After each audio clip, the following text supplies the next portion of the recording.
et on a appris cette terrible nouvelle dans ces circonstances-là. On est effondré.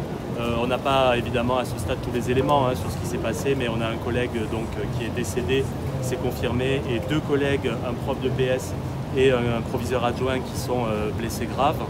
On a une émotion immense dans toute la communauté éducative à Arras, et on est effondré et à la fois en attente de réponse de l'ensemble de la société. C'est l'ensemble de la société qui doit soutenir son école.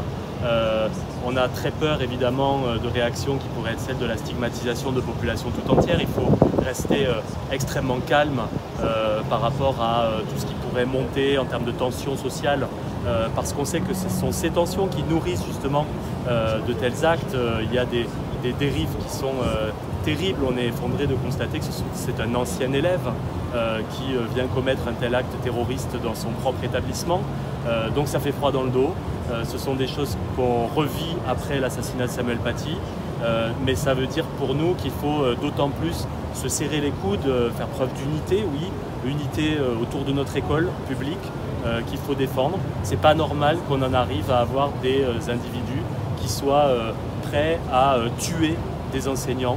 Ça veut dire quelque chose, même si ce sont des individus, ça veut dire quelque chose de dérives qui sont terribles, qui sont effrayantes sur ce que ça peut déliter encore plus de lien social.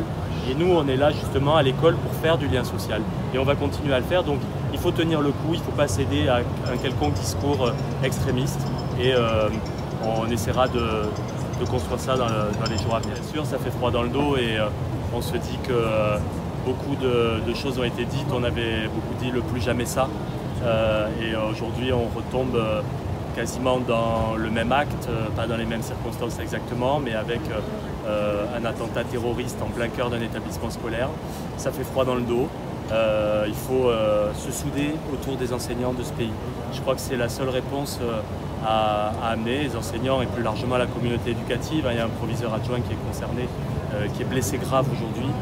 Et il faut des réponses de long terme, en termes de réponses de société, refaire du lien social, protéger aussi, bien sûr, protéger les établissements scolaires, les enseignants, mais refaire société autour de l'école. Merci beaucoup. Merci à vous. Merci.